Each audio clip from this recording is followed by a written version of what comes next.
Gak usah munggah dah.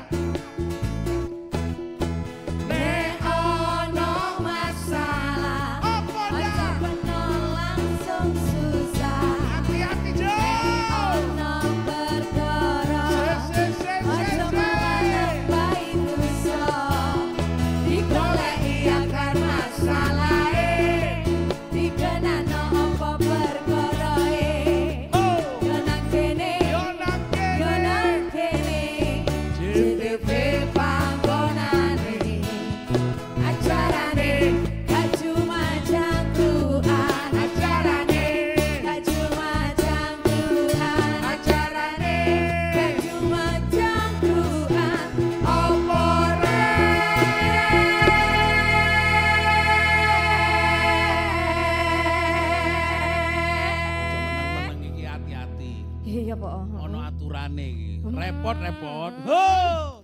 Gak cuma cangkruan. Konco-konco Jawa Timur ketemu maneh. Assalamualaikum warahmatullahi wabarakatuh. Nah, ketemu maneh karo Cak Tomo Topik Monyong dengan acara Gak Cuma Cangkruan. Dah. Lagi ribut-ribut. Iya, sebenarnya ya lah pada bahas-bahas aturan. Aku iki wis sumpek, wis nang omahku iku kakean aturan, kudu resik, kudu ngene, kudu iki nang TV ya ndeloke bahasane sing dibahas iku aturan. Oh, iya. Batas bawah, batas atas. Koyo iki ya koyo om setan ngono lho. Ono batas bawah, batas atas ngono ya.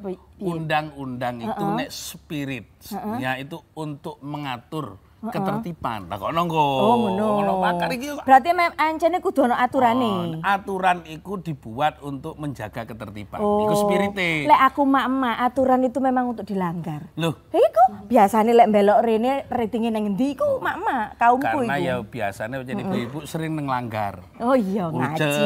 Ya. Enggak ngaji. Konco-konco Jawa Timur arep bahas tentang saat konstitusi diakali demi politik dinasti.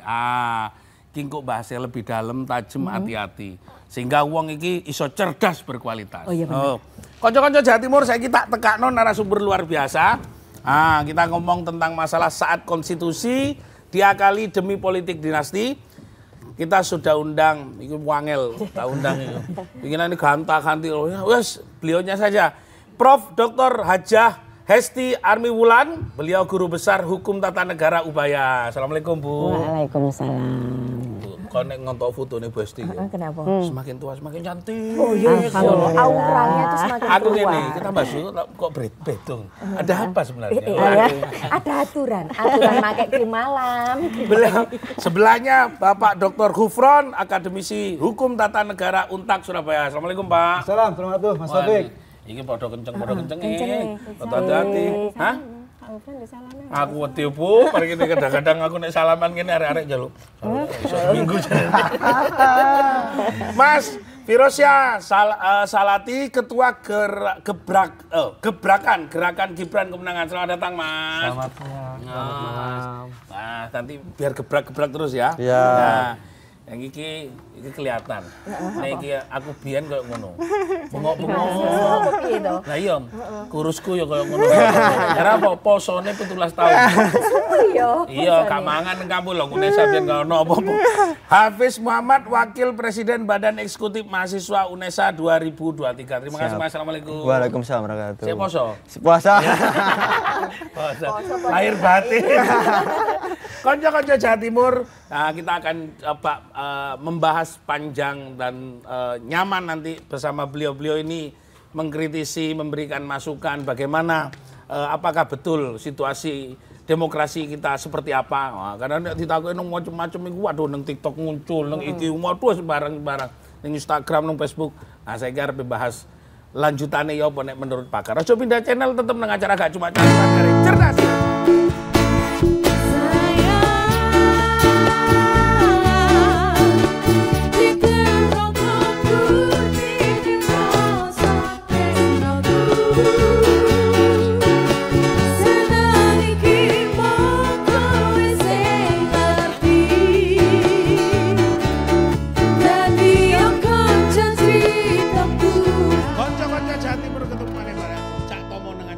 Cangkruan, hati-hati nek ngomong masalah persiapan. 3 bulan lagi kita akan menuju mana? Menuju Rebo. Saya langsung ini, Prof, ini ngomong-ngomong dampak, karena kemarin itu wis macam-macam tafsirannya.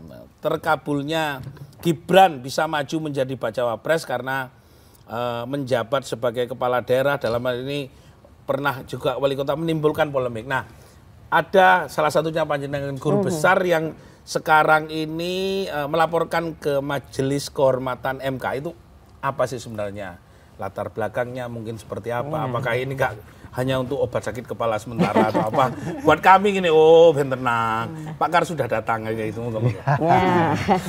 Ya, matur nuwun. Ya memang kami kemarin yang tergabung dalam asosiasi yang disebut dengan Constitutional and Administrative Law Society itu melaporkan ketua Mahkamah Konstitusi terkait dengan putusan nomor 90 PUU tahun 2023. Putusan itu mengabulkan permohonan dari seorang mahasiswa yang sebetulnya kalau dari sisi dia sebagai warga negara memang semua punya hak untuk mengajukan permohonan uji undang-undang kepada Mahkamah Konstitusi. Tetapi kita bisa melihat yang bersangkutan, yang pertama dia tentu tidak punya legal standing karena mahasiswa tersebut. Si mahasiswanya ya? Mahasiswa, kalau dari sisi pelapor ya, dia warga negara Indonesia, tetapi dari sisi legal standing sesungguhnya dia tidak punya legal standing. Karena apa? Karena dia tidak punya kerugian konstitusional. Jadi salah satu. Aku lo gak pernah kadang-kadang sampai mikir gini. Ya. Terus tunggu. Salah satu prinsip itu adalah yang bersangkutan pemohon itu memiliki legal standing. Nah, mahasiswa ini tidak punya legal standing satu. Yang kedua, dalam permohonannya pemohon itu menyampaikan posisinya dia itu bukan punya kerugian konstitusional, tapi dia menyatakan bahwa saya ini adalah fans berat dari yang namanya Gibran Rakabuming Raka.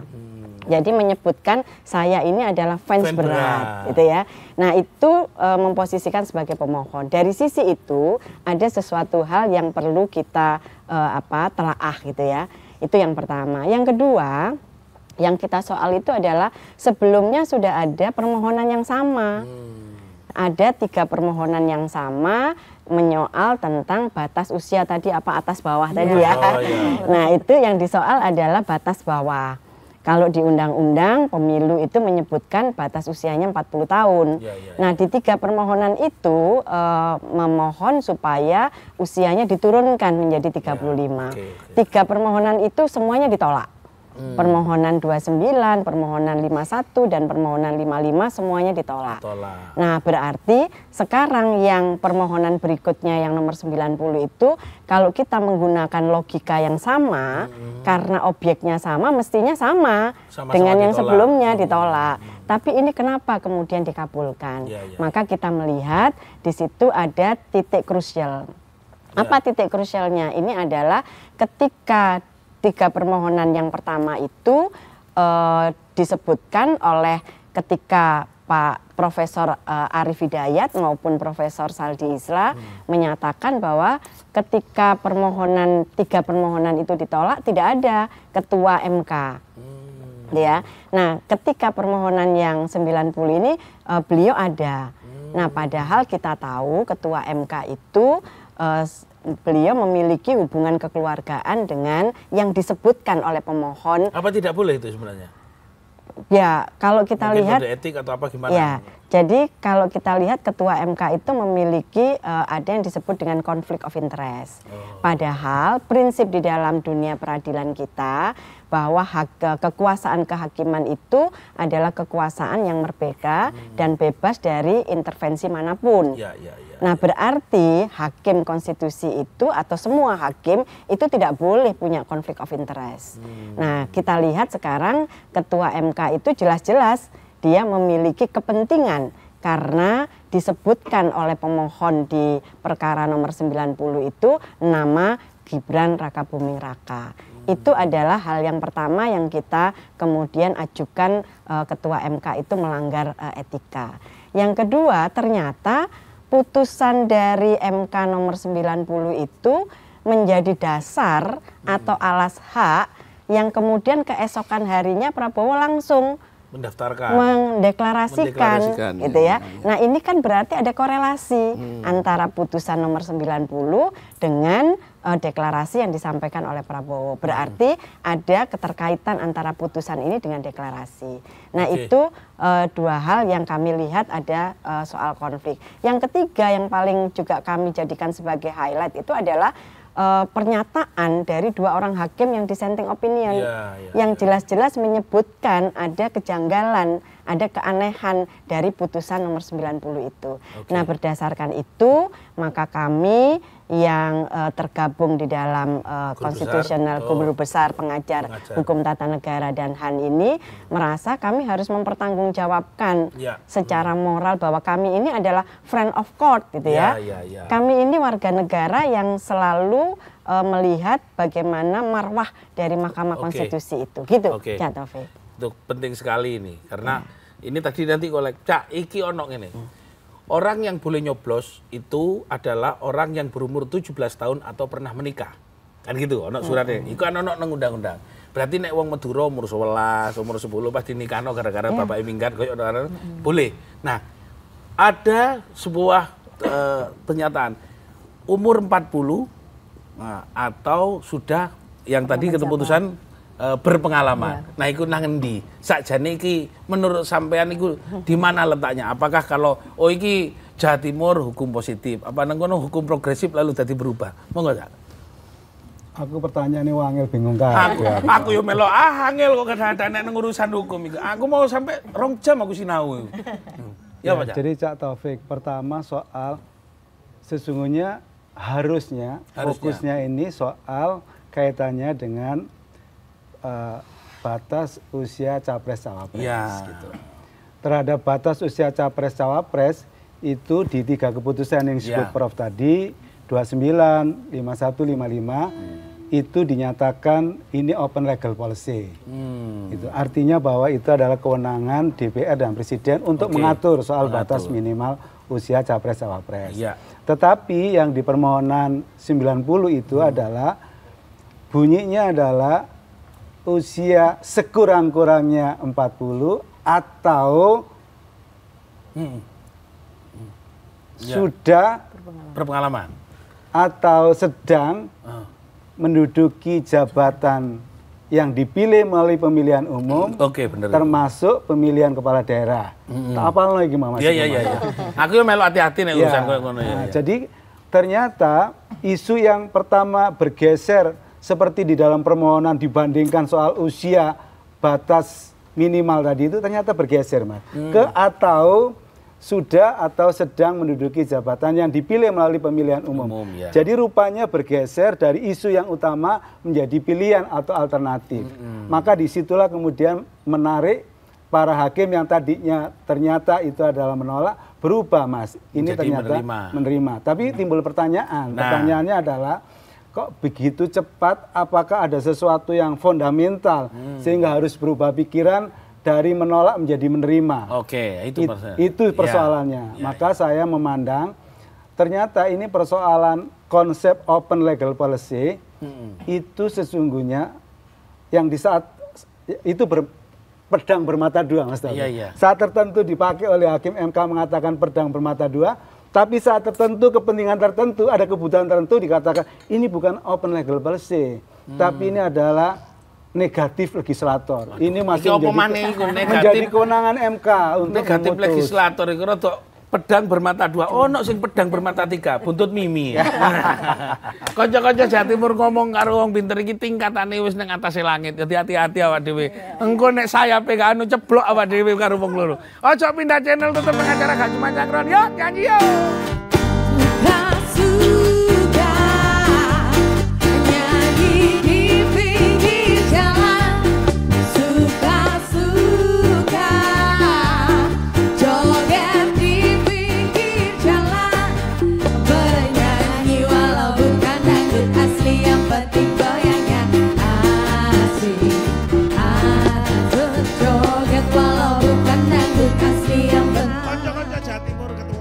Aku wong paling ganteng sak Jawa Timur.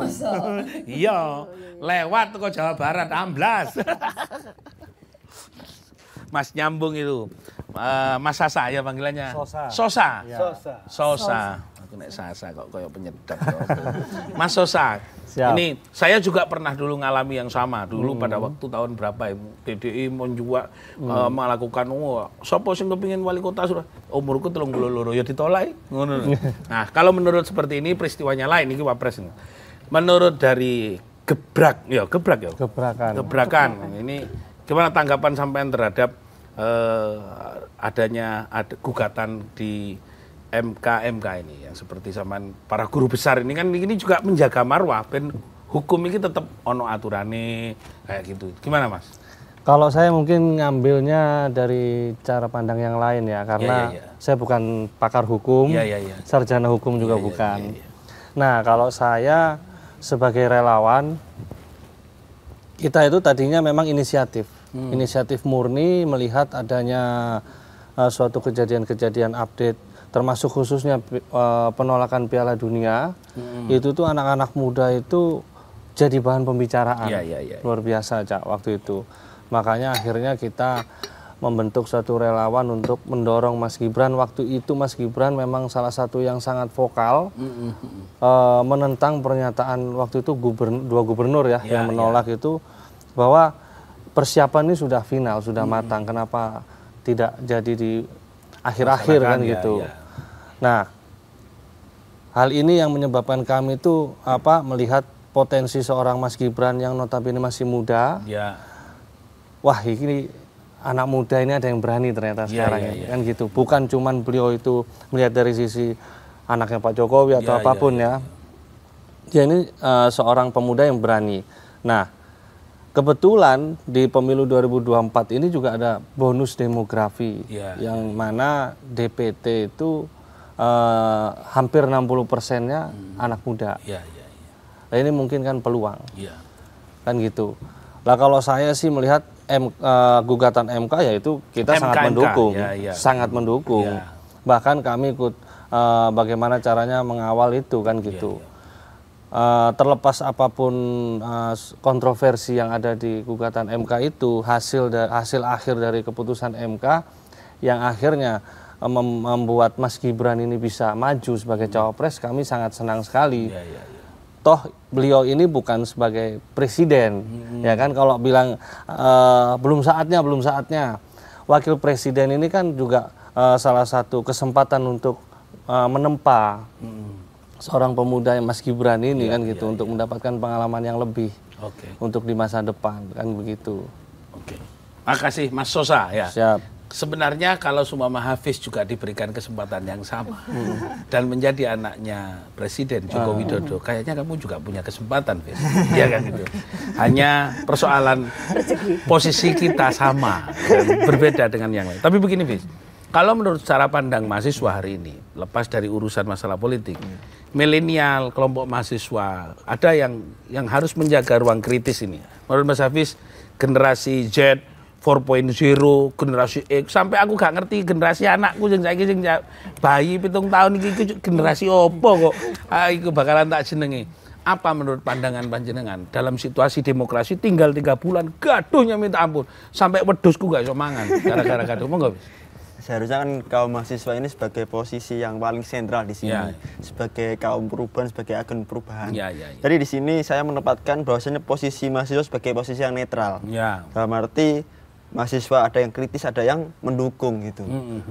Kalau dari aku ini Mas, posisi sekarang dan kondisi sekarang yang perihal Mahkamah Konstitusi melegalkan keputusan itu sebenarnya menerima itu sebenarnya itu keputusan yang sangat disayangkan oleh teman-teman mahasiswa. Kenapa kok disayangkan? Harus dirindukan. Yang dirindukan ada kaum ini, kaum Jokowi, Presiden Jokowi. Karena kan yang pertama itu ketika misal Mas Gibran menjadi cawapres itu merupakan Presiden Jokowi melegalkan kekuasaan lagi. Dikarenakan apa? Beliau bisa memberikan kekuasaan kepada anaknya, gitu. Dan belum bisa memberikan kekuasaan kepada masyarakat yang sebenarnya sudah memenuhi persyaratan itu, Mas. Itu yang kedua, menurut saya kepemimpinan sekarang itu membutuhkan pemimpin yang tidak segaris sama Presiden Jokowi. Dalam arti apa? Mencoba variasi baru, mencoba simpul baru untuk menjadi perubahan yang lebih baik gitu.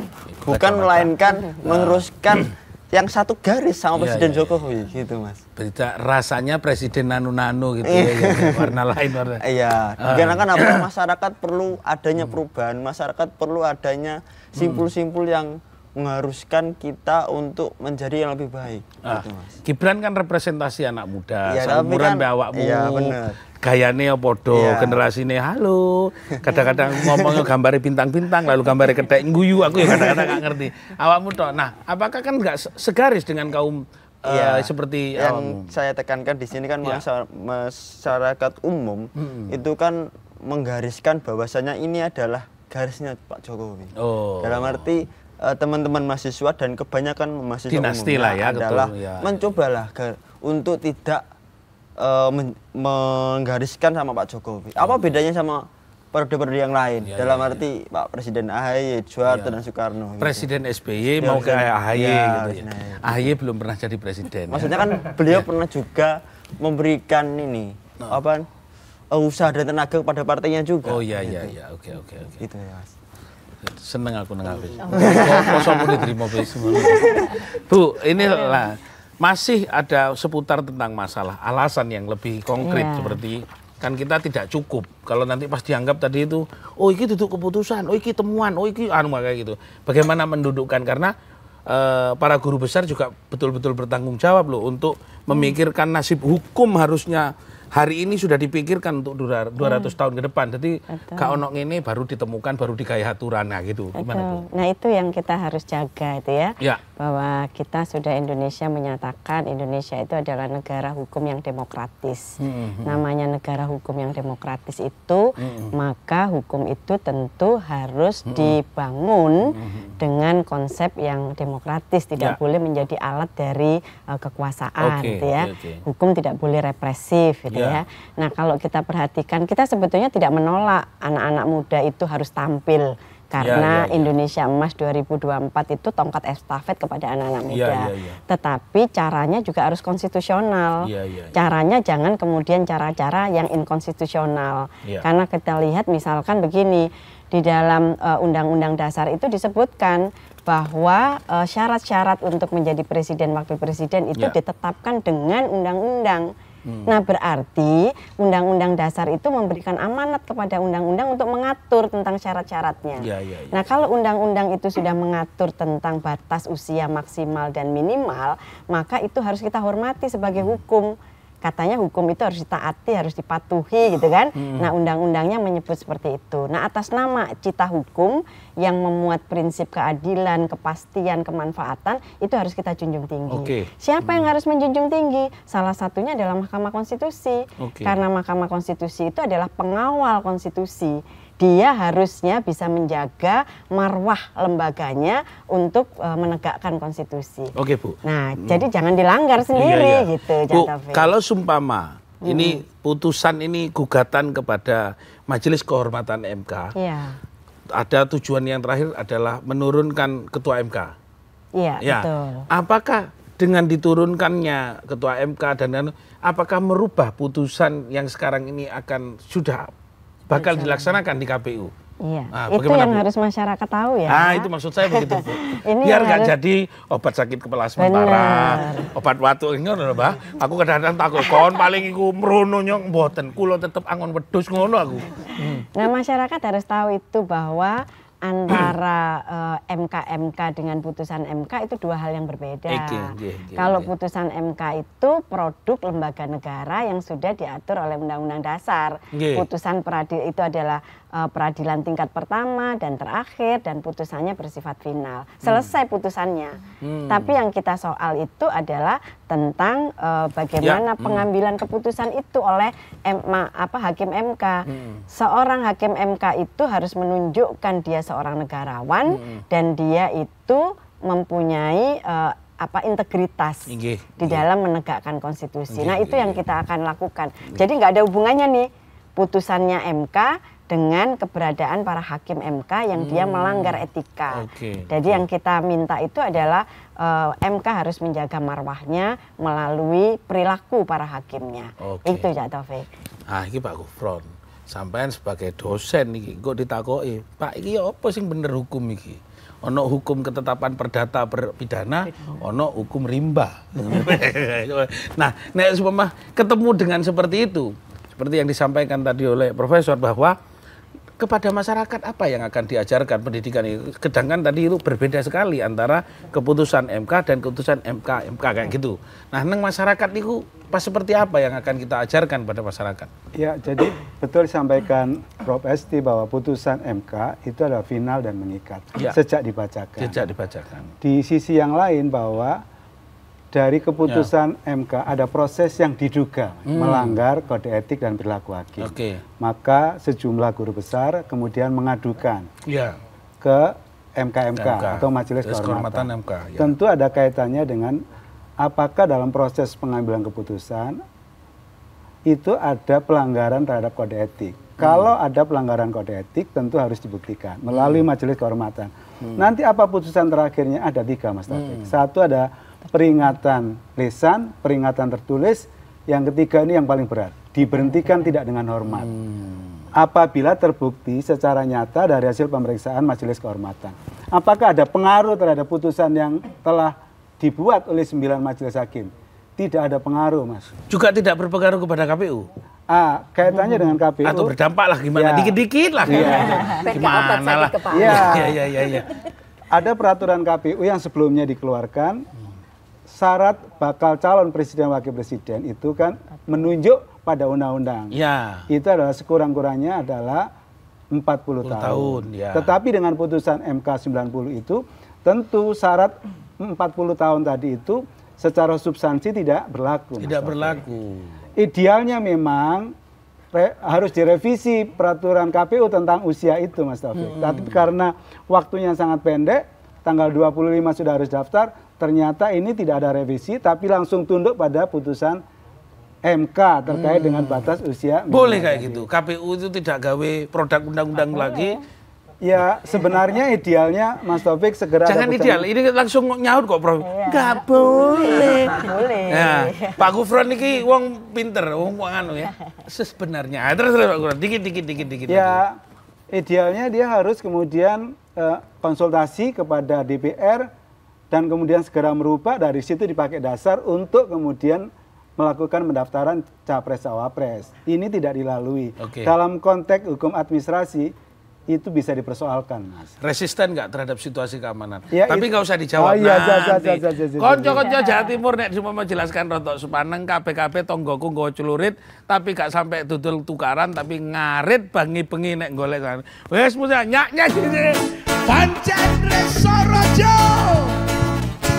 Yo dipikir dhewe pancene demokrasi. Siji yo dipetani. Ono sing liyane kadang yo ngotot ae perintah kanan kiri nyaute ora wedi jarak-jarak sing ngerti aturan lan undang-undang. Kanca-kanca Jawa Timur tambah ayem tambah ganas. Kalem-kalem tapi membakar. Prof, masih kita ngomong tadi resisten. Nah, kalau sumama itu bisa berdampak, tafsir kita nggak mau mengorbankan anak muda dan tidak mau mengorbankan generasi masa depan. Harusnya seperti apa aturannya?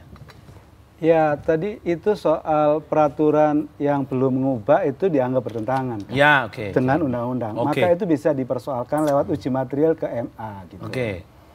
Oleh karena itu, ini namanya ada persoalan secara yuridis. Di satu sisi harusnya direvisi, tetapi tidak direvisi, tapi melakukan pendaftaran.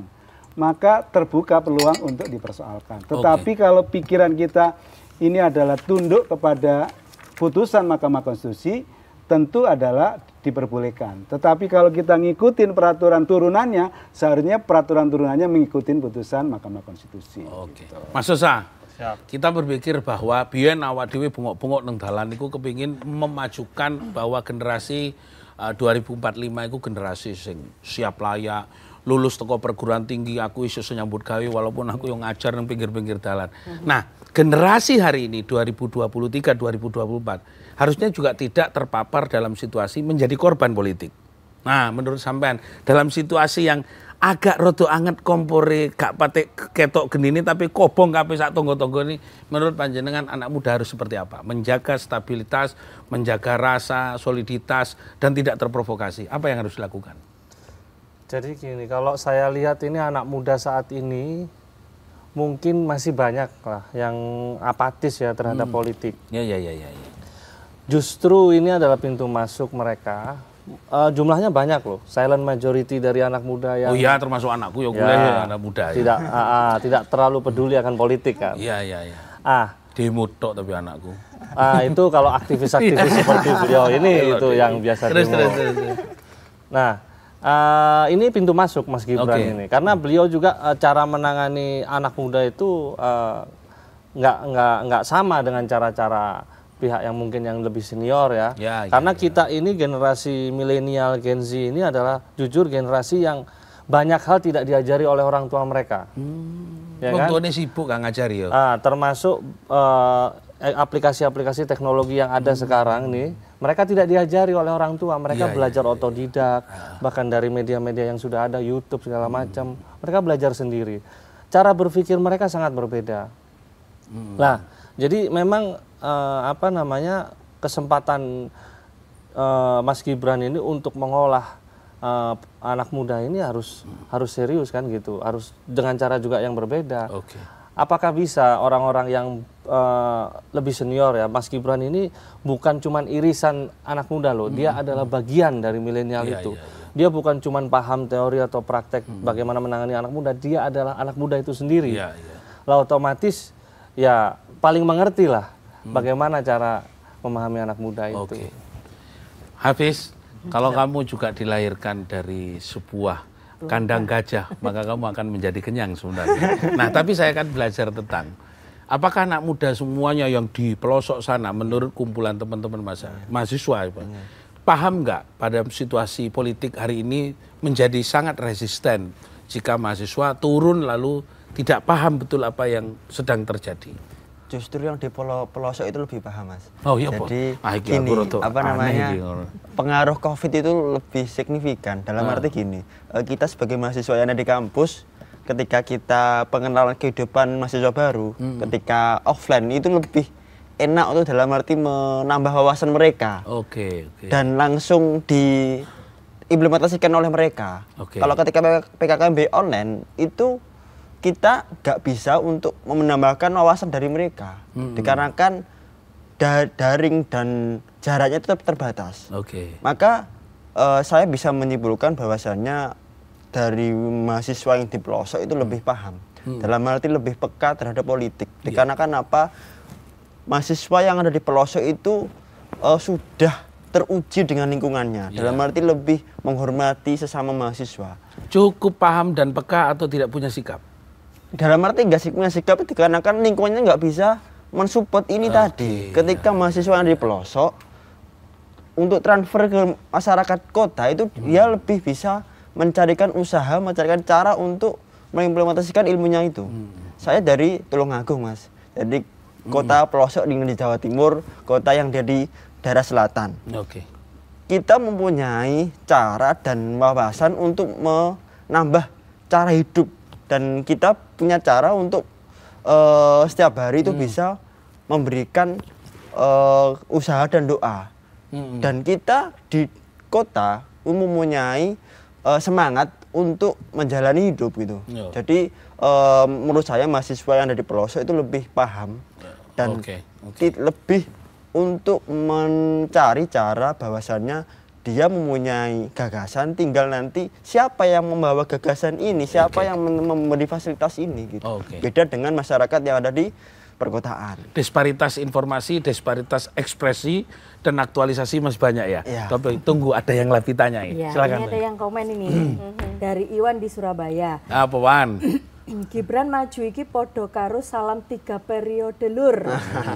Terus ini dari Wiwit Surabaya, rodok meksa sih Gibran maju. KPU ojo mbidek ae.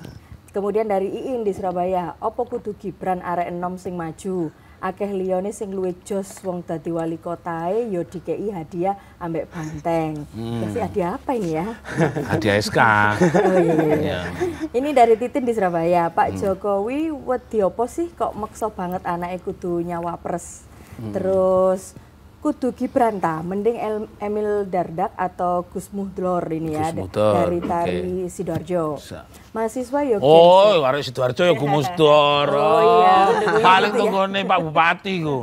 Gus, kok niki ternyata golek sponsor, Gus. Karena kenal akrab guyon tok ae. Ini dari Cak Sul Surabaya Utara. Pertanyaan kepada Mas Sosa, aslinya gebrakan iku mengawal Gibran atau putusan MK? Karena jika ketua MK tidak memberikan karpet merah, maka Gibran tidak bisa dicalonkan bacawa pres. Lalu bagaimana nasibnya gebrakan?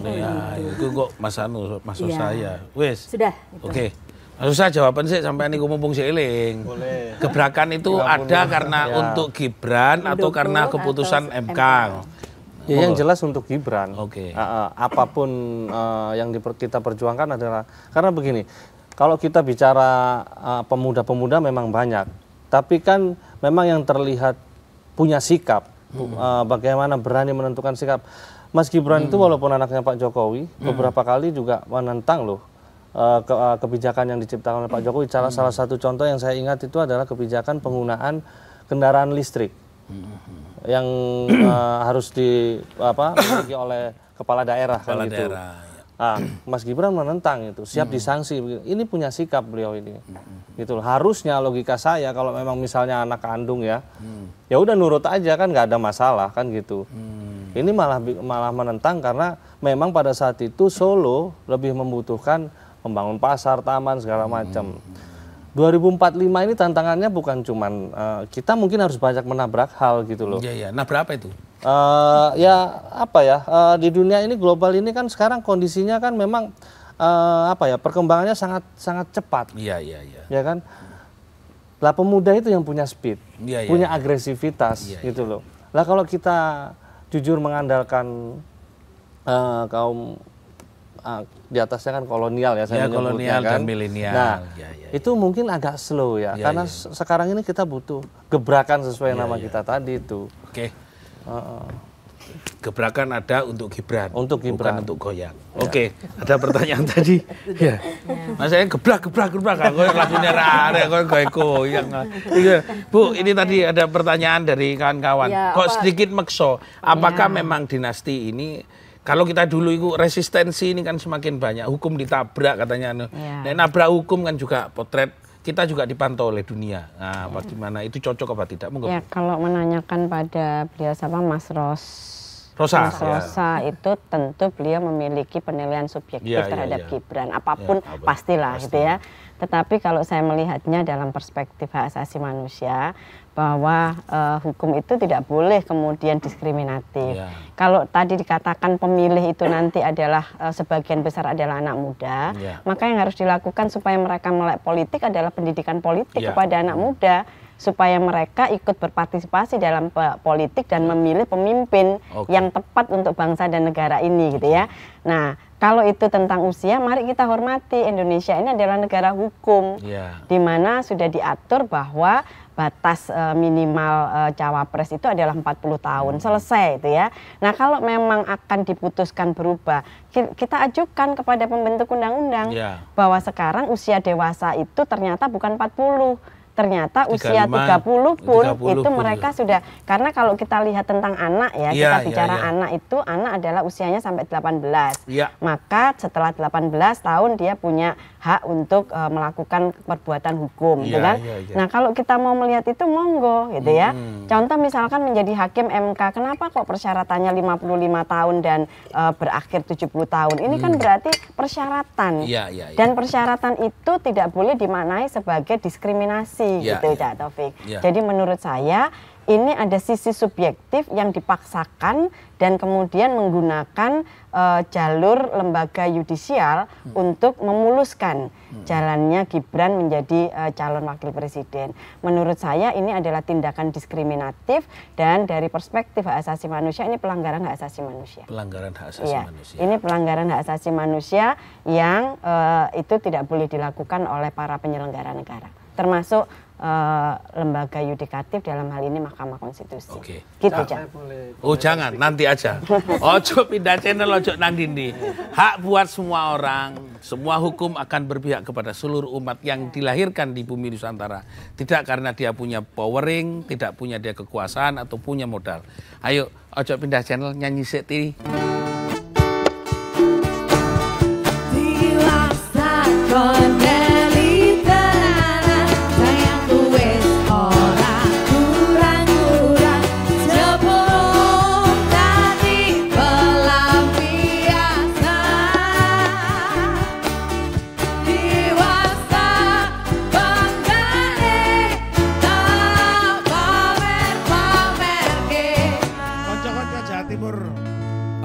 Tambah asik, tapi semua banyak orang merindukan sebuah pesta demokrasi dengan damai, dengan senang. Wis mari ngono lho damai. Ya gorong utange wong-wong sing akeh nang aku ndak winginane sego pasanan. Hafiz, apa yang menjadi keinginan harusnya pesta demokrasi ini, keterlibatan kaum muda, partisipasi yang untuk mengekspresikan harusnya seperti apalah? Menurut kaummu, kaumnya bapakmu. Siap, Cak. Harapan dari kami sebagai kaum mahasiswa ya, apapun yang sudah disepakati secara politis, maka jangan diperdebatkan secara moralis. Dikarenakan apa, di politik jangan sampai bawa hati. Dikarenakan kita mudah bawa perasaan, mudah terprovokasi, maka itu simpul-simpul yang akan membawa pecahnya bangsa gitu. Maka dari kami sebagai kaum mahasiswa di sini kita sudah menurunkan egosentris. Tinggal kaum-kaum yang di atas kita itu bagaimana sikapnya ke depannya gitu. Yang penting nggak melanggar hukum. Siap. Makasih Mas Hafiz. Ayo Mas Rosa, mungkin ada harapannya ke Mas Rosa, harapannya ke depan. Ya, Sosa. Ya, harapan saya diskusi judul seperti ini kan sebenarnya dinasti politik itu kan sudah banyak dijawab. Ya kan, di era demokrasi ini tidak ada yang namanya dinasti. Yang nyoblos rakyat. Mas Hafiz boleh ngomong seperti itu tadi, ya silahkan coblos, kan ada pilihan yang lain.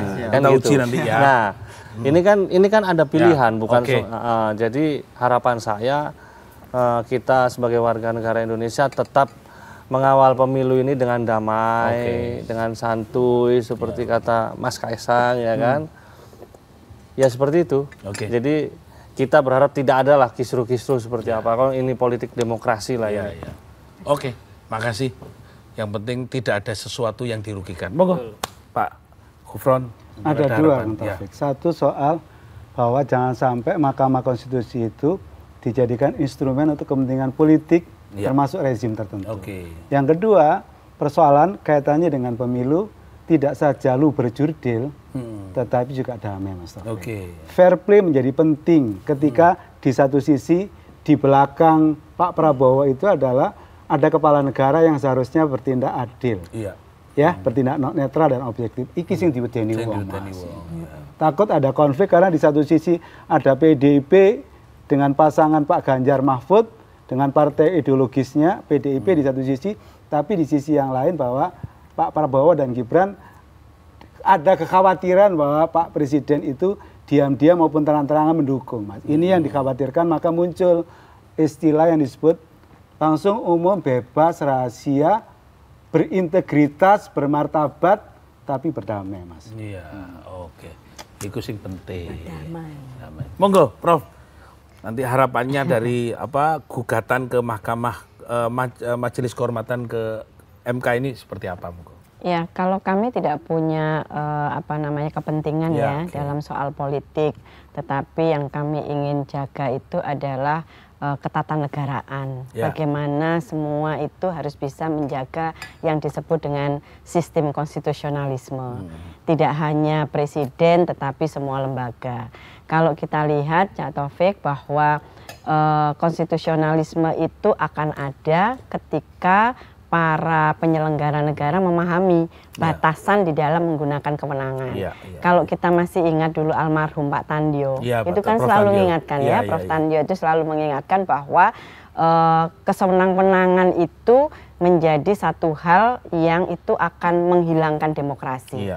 Nah ini kalau kita lihat seperti yang disampaikan Pak Ufron tadi bahwa kalau kita ingin melaksanakan pemilu itu adalah pesta demokrasi, pemilu itu adalah memposisikan rakyat itu adalah pemegang kedaulatan, maka tidak boleh ada intervensi negara, itu kan dalam penyelenggaraan ini. Nah kalau kita lihat gejala yang ada, tangannya MK digunakan untuk kepentingan politik, nah ini kita mengkhawatirkan pemilu itu tidak berjalan sesuai dengan asasnya, langsung, umum, bebas, rahasia, jujur dan adil. Nah kalau intervensi presiden sudah begitu sedemikian rupanya, nah maka kita khawatir. Kalau tadi Mas Sosa menyampaikan, kan nanti rakyat milih. Sekali lagi kita ini tidak hanya sekedar bicara rule of law, tapi kita juga bicara rule of ethic gitu ya. Jadi ada hukum yang harus kita tegakkan, tetapi etika moral itu juga harus kita kedepankan. Jadi ketika pemilu itu ya semuanya harus berjalan fairness gitu ya. Gitu Jatuh. Terima kasih. Tapi aku udah emosional. Aku wis tau omongi ojo gawe kudung iku. Iya, sing kudu berbunga-bunga. Jadi pikiran iku ojo terlalu kenceng. Padahal sudah pakai warna wajah ini. kerudungnya itu sudah senja. Jadi tergantung marah. Prof terima kasih, Pak Gufron, Mas Sosa terima kasih, Mas Hafiz. Konco-konco Jawa Timur, matur nuwun. Jadi sebenarnya tujuan kita berdemokrasi walaupun kita itu melihat takaran-takaran aturan ini betul-betul untuk menjaga marwah. Agar semuanya ke depan generasi muda yang akan lahir di tanah Nusantara tidak dianggap cacat di dalam berdemokrasi, cacat di dalam menetapkan aturan demokrasi, bahkan cacat secara konstitusi. Muga-muga iki nggawe manfaat. Matur nuwun. Wassalamualaikum warahmatullahi wabarakatuh.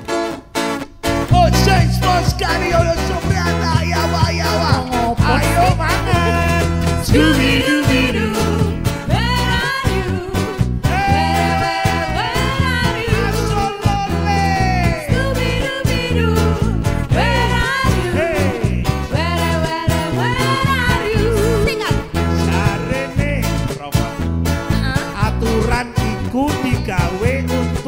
Menjadikan kita taat. Tidak membuat negara menjadi bingung. Pemerintah berjalan secara konstitusional. Boleh bingung mumet. Ngeluh. Kayak Hafiz. Scooby-Doo. Where are you? Where are you? Asolone. Scooby-Doo. Where are you? Where are you? Sing mana? Jarene Pak Gufron. Aku iku kok nyampe nang mahasiswa ku yo apa? Kadang-kadang iki edo, sesuk bene, sesuk ngene. Ya tergantung keputusan. Ono tergantung. Sing ono tergandeng.